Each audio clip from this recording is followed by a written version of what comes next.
Day one of training camp is in the books. Terry McLaurin's not here, but everybody else is, and they're fired up. So are we. Let's have a podcast.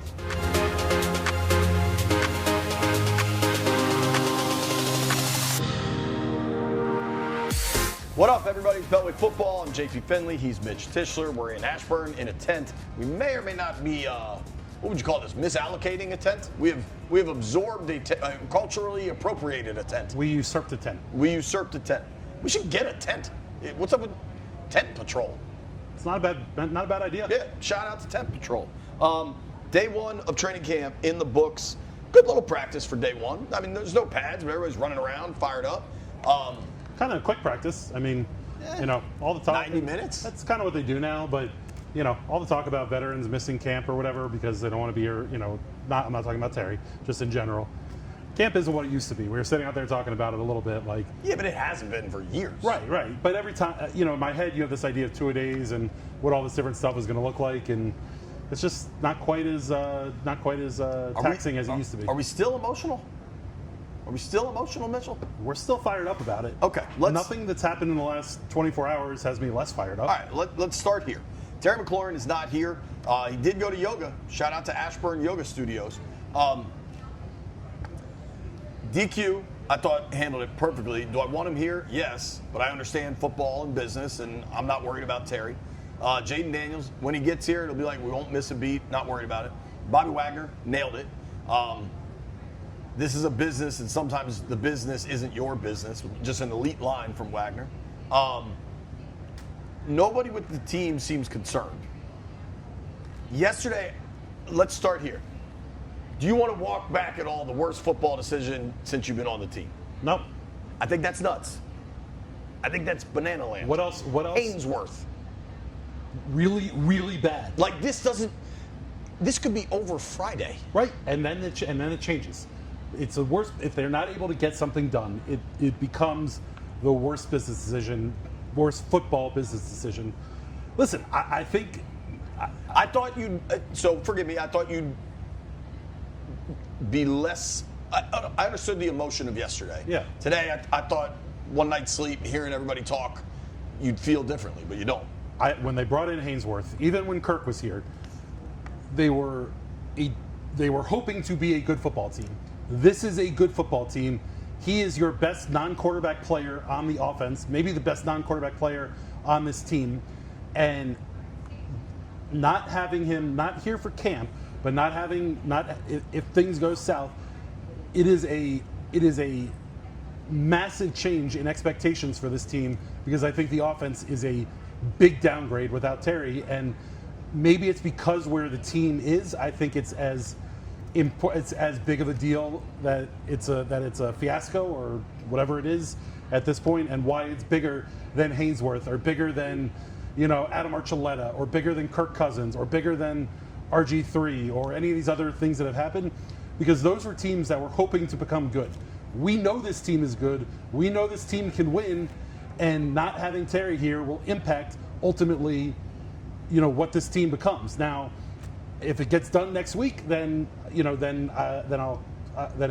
not the massive mistake or huge issue that I was talking about yesterday and today. But the fact of the matter is, I have gone from being confident that it was going to get done to now being hopeful that it gets done. And ultimately, I don't know that we are in a place where I can say that I think I'm at 50-50 right now, whether this thing gets done and, when Terry reports and what it looks like. And I know he's under contract on those different things, but mindset matters a lot. Bobby Wagner talked about, locker room leadership and how big he is in there. Those things change very, very quickly, and we've seen stuff fall apart much quicker and for much less than losing arguably your biggest locker room voice. Okay, I think when you frame it like that, if we get to last preseason game is what, the 22nd, 23rd, that Ravens game? Yeah. Noon kick. Woof. It's great for my kids, though. Nobody's going to play in that game. Nobody's going to play. I'm really curious what they do with Jayden throughout the preseason. I think we might get. Why are you cutting that? No, not cutting it. I'm saying I think we might not see him in a preseason game. So me and Mitch are trying some video stuff here, which is kind of has me confused. I don't know where to look. Just I'm look used at to me. just looking at Just you. talk to me. Yeah. But we're trying some video stuff for the people. I'm TikToking my ass off. I saw your TikToks yesterday. I hope people follow me on TikTok. Last night, Lauren, my wife, was kind of making fun of me. She's like, you're into this, aren't you? And I was like, babe, I don't write anymore. This is kind of writing for like a younger generation. Like, It's a this creative is outlet. how they communicate. Yeah. It's kind of cool. Anyway, Plug the TikTok. Is it JP Finlay NBCS? I don't know. All right. Well, tried to give it a plug. Let's see. Google JP Finlay TikTok. It's just JP Finlay. Okay. Okay. Just JP Finlay. Finlay with an A. So I think you're prematurely mad. I think you're prematurely emotional. And I think if we get to that Ravens game and it's still not done, people should be pissed. I think it could go to September. It could go to Labor Day weekend. And I very much believe that I'm saying when it gets done, it'll all be water under the bridge. And From your mouth to AP and DQ's ears. do you not believe that? Yes. Longer it goes, the more contentious it goes. I get that, but I Yes, think it gets done. it gets washed away. Yes, I think it gets done. And when it gets done, maybe it washes all of this away. But I went from a point where I was positive that it was going to happen and overly confident, obviously, to a place where I'm not nearly as confident that this thing is going to get done. I hope it does. I think it will. But I'm not. I think there's a chance that it doesn't either. And that's an ugly situation. By the way, these bugs are Yeah, the bugs are a lot. It's a lot. Hopefully people enjoy that on the video. Us just being inundated by bugs. Yeah. I have bug spray in my car. I put on bug spray a minute ago, and it's done absolutely nothing. Funny story. So Lauren had to work today. No way around it. Babysitter got there at 8. Dan Quinn's talking at 8:30 in Ashburn. I'm leaving Bethesda at 8, hauling ass. And if you've ever been out here, you know the parking's kind of funky. I tried to pull as far up as I could to run in and try to get to DQ. And I pulled into a spot that was dicey, down a hill onto some like fresh laid sod. And I'm like, man, I don't know if I should park here. Tried to throw it in reverse, just not moving at all. Was a little worried about it, especially if it started to rain. Rain has held off so far. Shout out to our friend Greg Height, came and moved my car for me. All's well. That's I great to hear. was legit a little nervous. That would have been a tough start to camp, getting stuck in the mud. Tough start to camp, but we're not stuck in the mud, and I don't think we should be stuck in the Terry mud. No, I think I'm ready to discuss watching people run around and play football now. fire away. I'll start with Von Miller. I mean, That's where I was going to start. yeah, seeing 24, which is a weird number, but I seeing like it. him, it's interesting. I don't know that I like it. It's interesting. It's going to take some getting used to. Obviously, some good players have worn that in the past.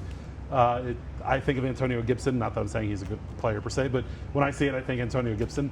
But seeing him walk down and run through some of the D-line drills and stuff like that was super cool to see. I didn't know that. I didn't think I was gonna have kind of a reaction like that to seeing him in the burgundy and gold or whatever. But it was good to see him out there. He was running around doing a lot of different stuff. You certainly see, the speed, and you see that in comparison, with some of the other ends that are around. And they were doing some very basic stuff in t-shirts and shorts, but it was cool. Von Miller's a big freaking deal, man. Yeah. You know what I mean? And like seeing him, you kind of realize that. And I think the playmaking ability is really something they could use defensively. These guys, do I need to sit still for this video? I feel like it's going to be hard to do in a tent with the bugs. I'm aware. I didn't say a word. I'm adjusting as we're going. I'll try, dude. It's all good. Is this even going up, or is this a test video? If it works, it's going to go up, but Okay. it's a test to see what works. Trying to get it up. It's all a test. Between premature Whoa. anger and now you talking about that, we're really getting to the bottom of some stuff here. I think we said this yesterday. I think seeing Von Miller was incredible, but like everything going on, the stadium BS, which seems like it's taking a major step forward. Mark Seagraves reported they're going to vote. Seagraves was on the radio with us. Says this joint's happening, and I think that's great news. I love it.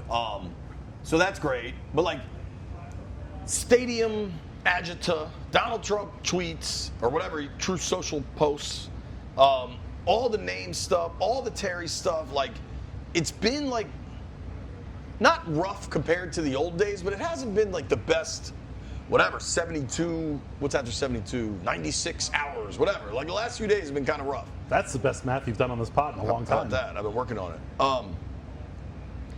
And seeing Jayden Daniels out on the field just smiling and slinging it, yeah, it just is the best medicine, dude. And like, it's funny, I was standing with the post guys with Kilgore and Sreluga, and you want to watch the O-line, you want to watch the D-line, like, you know how much they have invested in a lot of ways, I think, to compete with the Eagles, right? Their O-line got a lot better, and that is to beat everybody, but Philly's D-line's a monster, and the D-line got way bigger, and you know how Saquon just chewed them up last year. He chewed up everybody, but I think a lot of what they did is an attempt to beat Philly. Philly's defending champ, defending division champ. Like, yeah, it makes sense. And so your eyes, like, I want to watch the big guys. Now, granted, they don't have pads on yet, so it's whatever. I think we're good, man. Thanks. Oh, yeah, AC's good. Shout out to the AC guy. Yeah. What's your name, sir? Bobby. Shout out to Bobby. Shout out to Bobby. Can you do something about the bugs?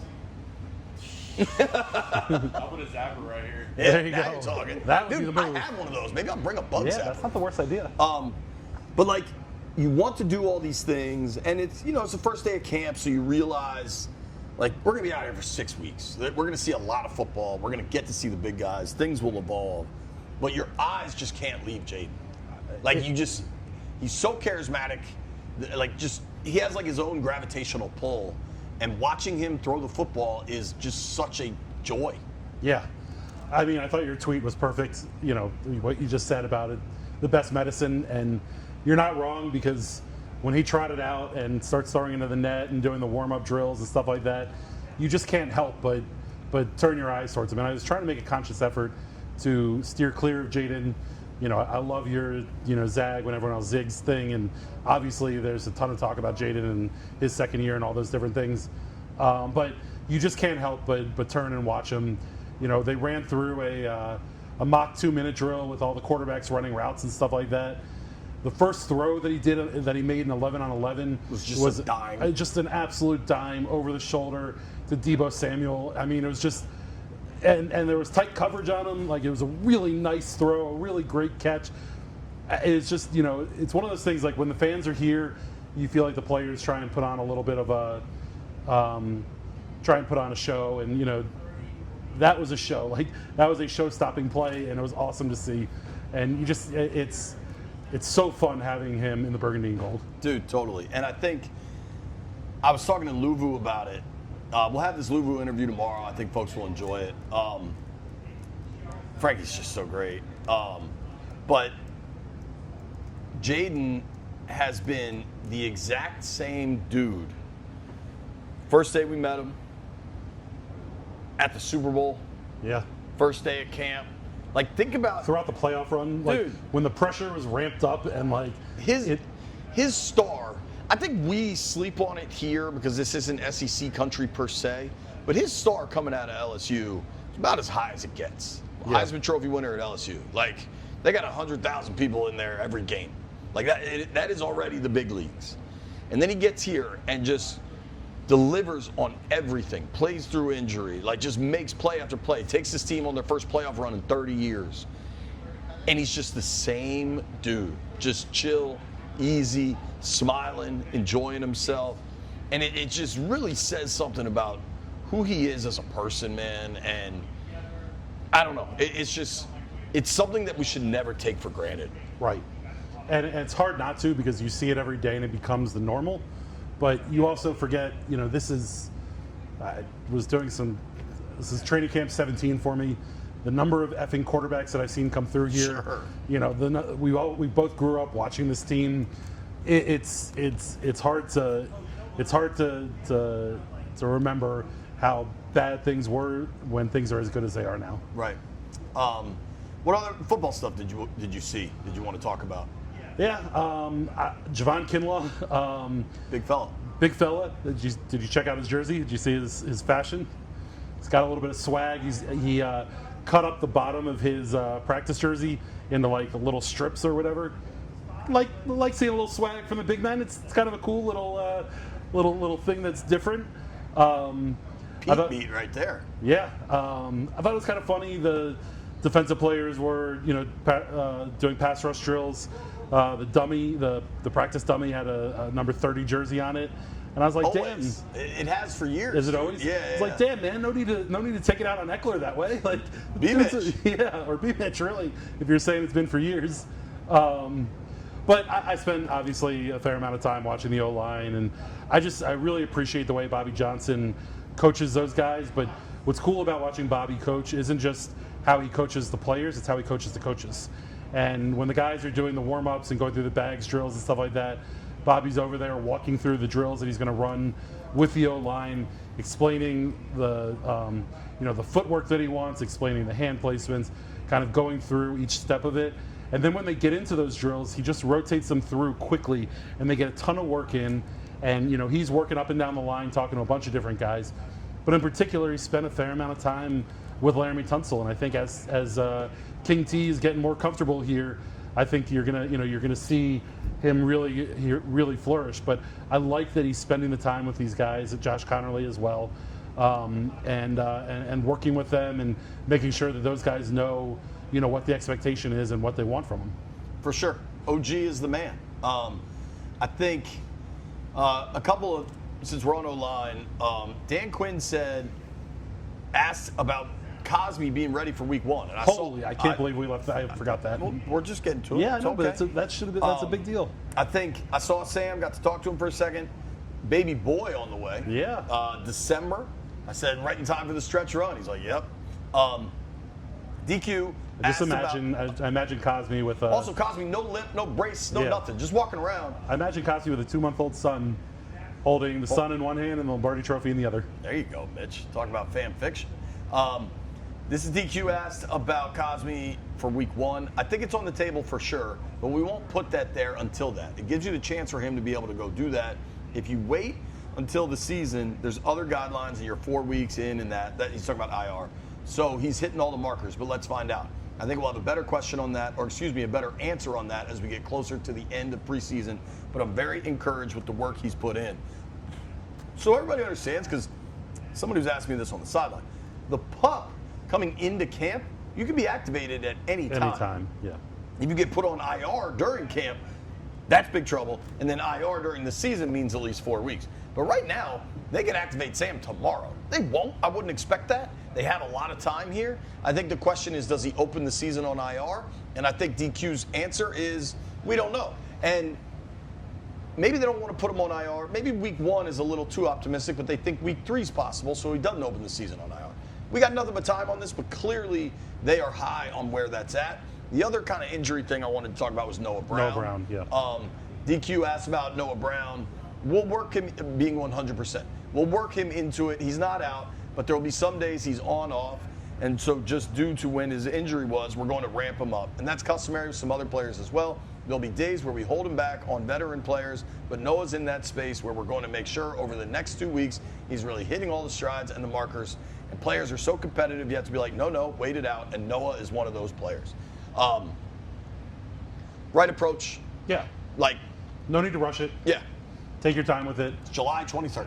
I'll tell you what, I loved seeing Cosmi here and out on the field. Not that I expected anything otherwise, but he was doing rehab stuff on the side field, as you'd expect him to be doing. Did Noah Brown do 11 on 11s today? Or I saw him doing some one-on-one stuff. I wasn't sure if he got in on 11s. I wouldn't be surprised if he did. But I imagine that's part of the ramp up for him. I thought it was interesting just talking receivers. Before practice, DQ had his press conference. And by the way, at the end of this pod, we had a chance to talk to Jayden Daniels and Bobby Wagner at the podium. We'll toss that on. You guys can listen to everything they had to say. Oh, okay, great. Jayden obviously was interesting to hear about a lot of different things. Bobby Wagner was interesting, talking about business of football, and he became a partial owner of the Seattle Storm, which I think is an interesting sidebar for football. Well, and he talked about how Magic was a big part of that, but then Kobe's legacy was a big part of that, which I thought was really interesting. But you get to hear it yourself. Yeah. No, so you'll hear from him. That'll be, you guys will enjoy that. Before practice, Dan Quinn when asked about the receivers. I wasn't here. I was going 90 on the toll road. I was flying here too. After yesterday's debacle with taking almost 2 hours to get here, what a that mess. was something. DQ, I asked him about, is there like a glass half full with Terry not here, and that other guys will get more reps, which is, you know, the fullest of half glasses, if you will. But The DQ, fullest of half glasses. it's as optimistic as you can possibly make the Terry situation. Yeah. He mentioned Chris Moore specifically, which I thought was interesting because when they went to 11s, Chris Moore was your other starting receiver opposite Debo, and he got a ton of work with the ones and a ton of work with Jayden. You know, he was signed in December of last year on the practice squad, didn't really do a whole lot, but he's a guy who was in Baltimore for a bunch of years, played with Lamar, was in Houston last year before he came to Washington. So he's a guy who's played with some dynamic quarterbacks. And we'll have some player interviews for you as we get later in the week. I had a nice one-on-one with him today. It was interesting to hear him kind of talk about Jayden with regards to that. But, you know, he's not a guy who was particularly on my radar in terms of, you know, kind of this receiving room. Didn't get much done last year. 2 years ago in Houston, had, you know, almost 600 yards receiving. And that offense was pretty damn dynamic over there 2 years ago. It's a guy that has played in the NFL and can play for you. Yeah, you know? 2016 I think was his rookie year in Baltimore, something like that. 6'1", 2 bills, so like kind of a similar frame. Kind of looks like Quentin Dunbar, at least in that photo. See that a little? Yeah, not really, but yeah. I appreciate that. Well, just because I don't see it. Okay. I'm also terrible with faces and names and all that stuff, so take that with what you will. It was a good first day.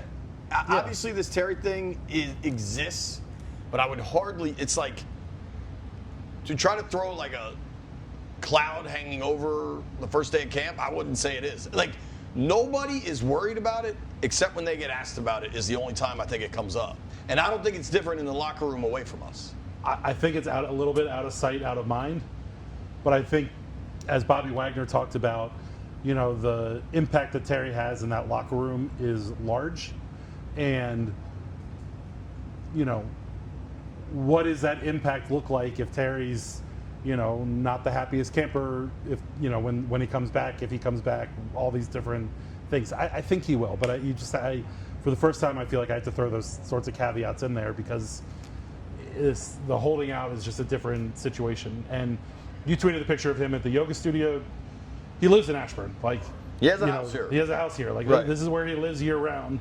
I'm not surprised that he's here. I don't think that's a sign about anything that's coming. But we're going to do our best not to talk about it day to day because it's not going to. I don't know that a lot's going to change day to day. So when there's something to update, we'll kind of go with it. But Trey Hendrickson was working out in Cincinnati, and then because he did this big interview with Rossini, and he said, "My wife and I decided to go to Florida, so I wasn't a distraction."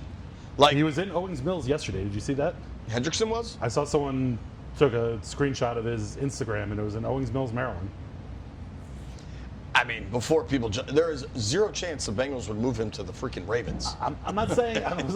You're connecting dots that I wasn't. I'm usually a dot connector. I wasn't. What was your dot connection then? It was just a comment. Maybe his wife's from Baltimore.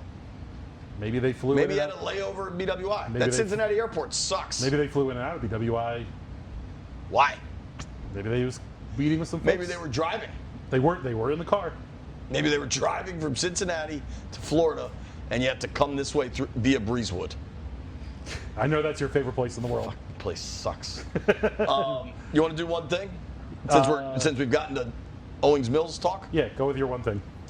I loved what Bobby Wagner said about age and how he tried to say it was a media definition. I think there are plenty of front offices that use that definition too. But I do think as we become so numbers driven, and I think people throw the term analytics around way too loosely, but like because of, I've said this before, I think because of fantasy and now player props, I think people focus so much on numbers all the time, and then in turn age is a number. I think people have got to create space for outliers, for great players where numbers aren't the same. And if like the conversation with Terry is, okay, well, he'd be 32 in the second year of guaranteed money on an extension, and are you concerned about that? Okay, that's legitimate, but like, oh, is there a regression? Will his numbers slump? What if he goes for most of these years, he's just cracking 1,000 yards. Like, that's kind of what he's done. Yeah. And there's been a lot of bad quarterback play, but like, if you look at his career numbers, the annual totals are about 1,100 yards. Like last year, he went for almost 1,100. The year before, it was just over 1,000. The quarterback play was obviously awful. 1,200 before that. In 21, it was just over 1,000, 1,065. 2020, it was 1,150. His rookie year, he didn't quite get there.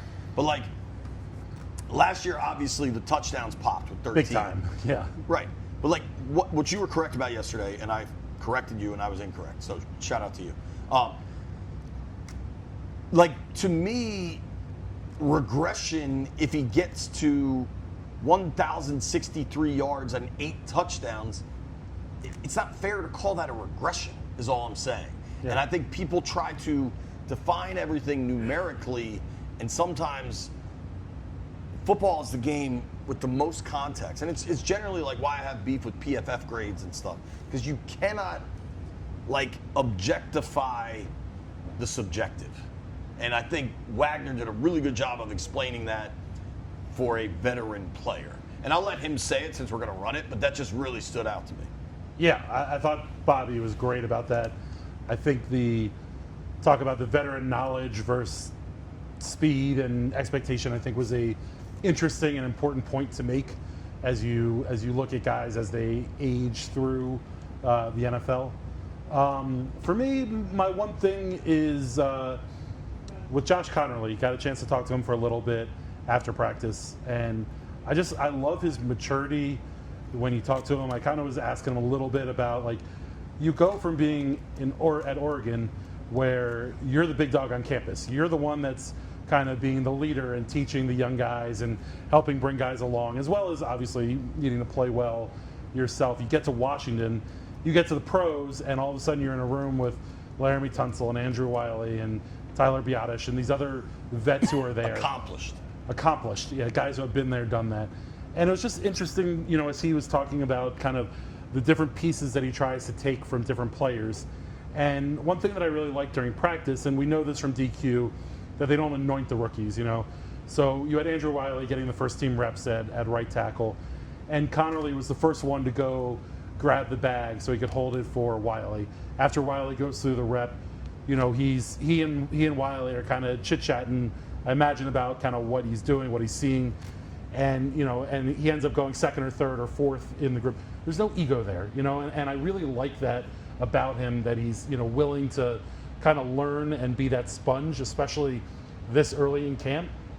And the eagerness to see, you know, up close, not just watch from behind, but see up close what those vets are doing in front, is just a really, like, nice, you know, piece of a very athletic, a very strong person.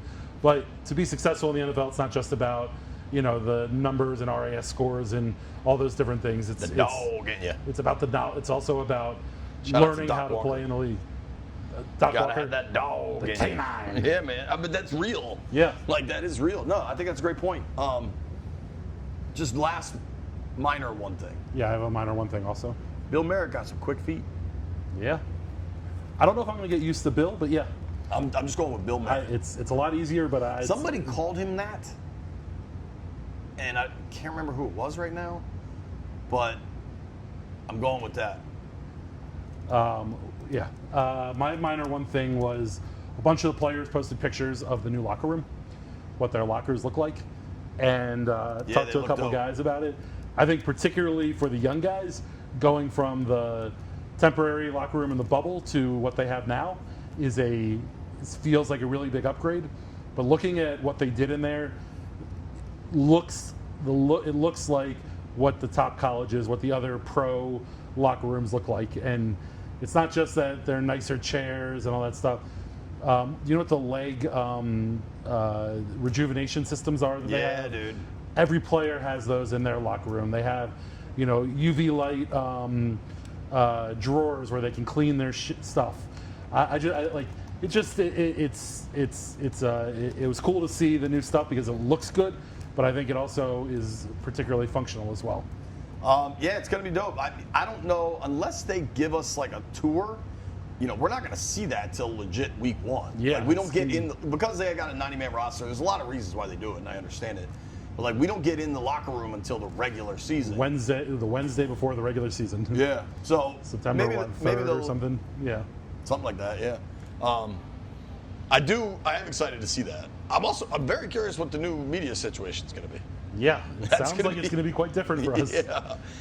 Shout out to PR and everyone. They got AC unit in all of the tents, including the big media tent where we do all of our interviews.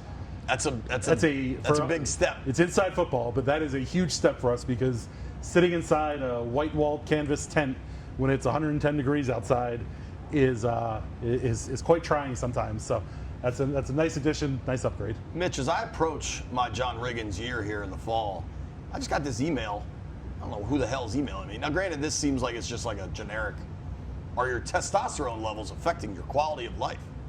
Do your T levels need a level up? What the hell kind of message is this? Questioning my T.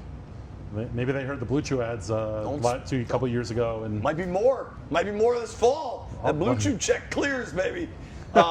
Low T, Blue Chew. You're getting all the sponsors. All the old guy stuff. You and Frank Thomas can be right next to each other with the big Low hurt T. for a reason. Dude, that was one of my favorite players. That was a top 5 favorite player for me. He had a pinball game. He had a pinball game? We used to go to this arcade on the Rehoboth Beach boardwalk when I was a kid, and we played this Frank Thomas pinball game every day, and it was awesome. One of the early NES baseball games, I feel like, was like Frank Thomas baseball, and I freaking loved it. My batting stance was like Frank Thomas's, stood tall and dove in. I love that guy. He was great. One of the all-time favorites. Once we get to Blue Chew and Frank Thomas, means it's time to go. Thank you for listening and or possibly watching. If you made it this far, owe you a beer.